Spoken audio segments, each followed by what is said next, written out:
In this video, I'll be showing you how to change the spark plugs on a 2003 to 2008 Infiniti FX-35. The first thing we need to do is remove the engine cover, which is a 4 10mm bolts located in the middle.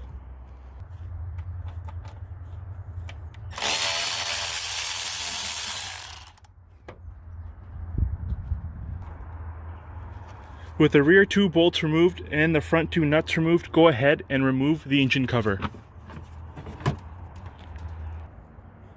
With the engine cover removed, we're going to undo this bolt here, this bolt there, and the one bolt down there that keeps this harness fixed. By undoing those 3 bolts, we'll be able to move this harness out of the way in order to access this coil here and the second coil right there. Alright, so by removing those 3 bolts, we're now able to lift up the harness and get some more play. I've also gone ahead and undone this clip here so we can move this wire out of the way. That gives us a lot more room. For the purpose of this video, I'll probably go ahead and undo this hose here too. You can actually get away without doing it, but just to get more of a viewpoint, I'll just go ahead and undo that right now. And then after that, what we're going to do is undo the coil plug where my finger is right there. You want to undo the coil plug so that we can pull the coil out. To undo the coil, you want to pinch with your thumb this little tab here and just pull.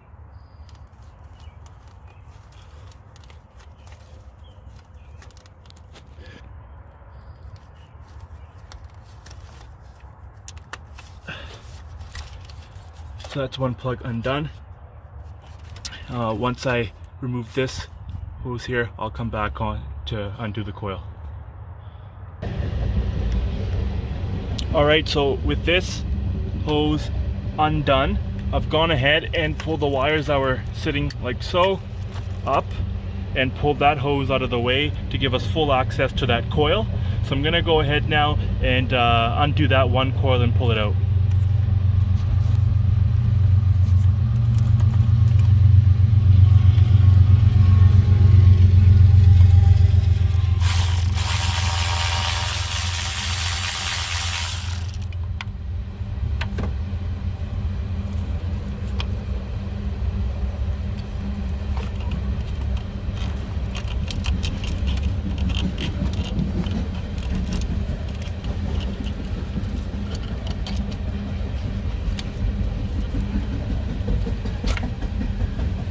So that's our first coil out. So for those of you that just have to replace a coil, that's all you got to do. Obviously this was the easiest one to get to. Passenger bank is a bit easier. So with the other coil there and the last one right under there, they're still easy to get to. Once we do the driver's side for plugs, you'll see we have to remove the intake hose there. But grab the bolt before we lose it, and I'll go ahead and get that plug undone and out so we can take a look at it.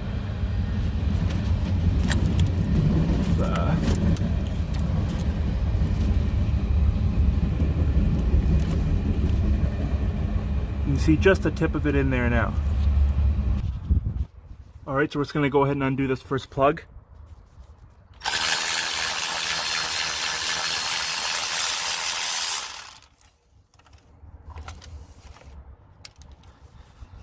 Take a look at it.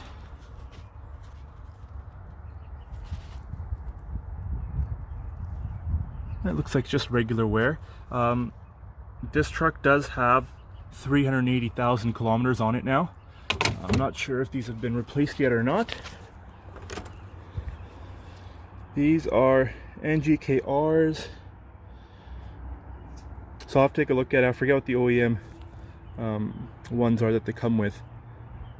But either way, I've put on at least 100,000 K onto this thing myself, so it's a good time to go ahead and replace them.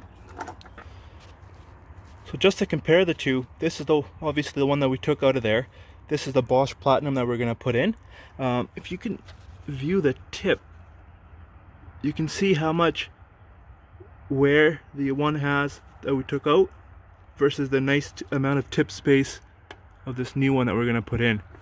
So we're going to go ahead and put this plug in. We're going to tighten this one by hand just to make sure we don't over tighten using the ratchet or the battery powered. the Milwaukee.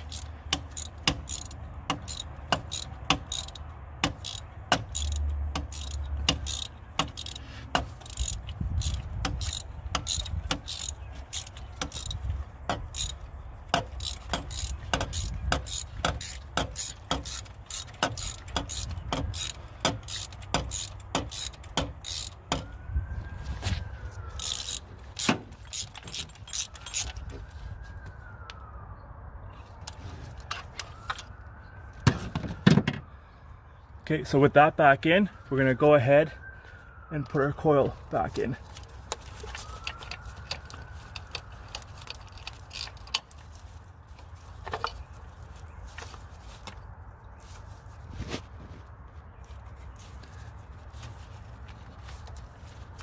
It just presses right on. We'll take our bolt that we took out, thread that back in.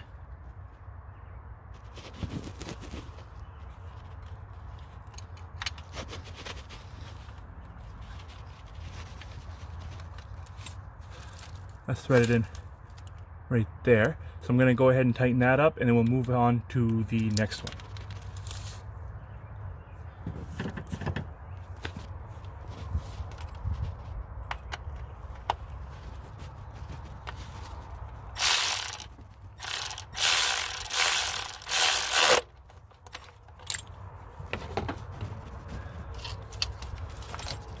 And last but not least, you want to make sure we get our plug back in.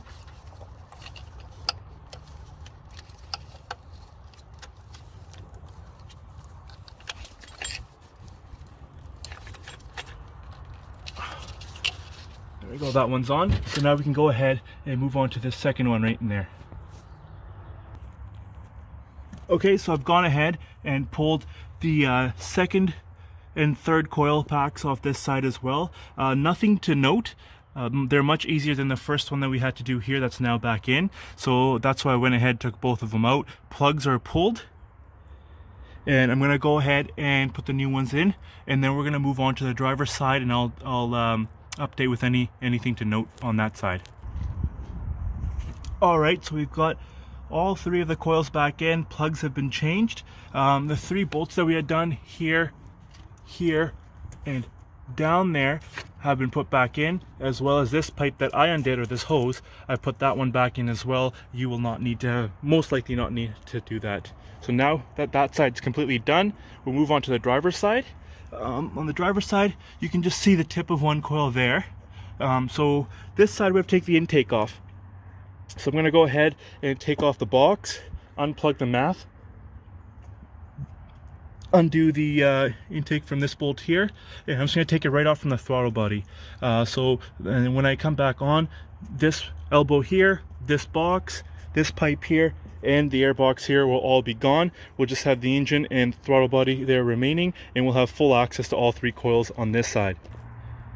Okay, so all I've done here is remove the intake piece that was here and the box. They're both down there now.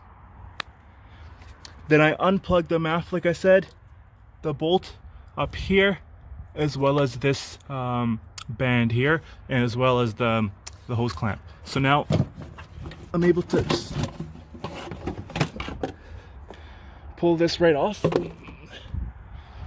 So that's out.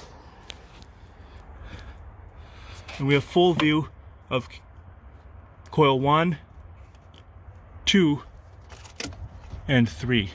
So I'm going to go ahead and see if I need to move this wire out of the way. I might have to move this harness out of the way, and I'll get back to you.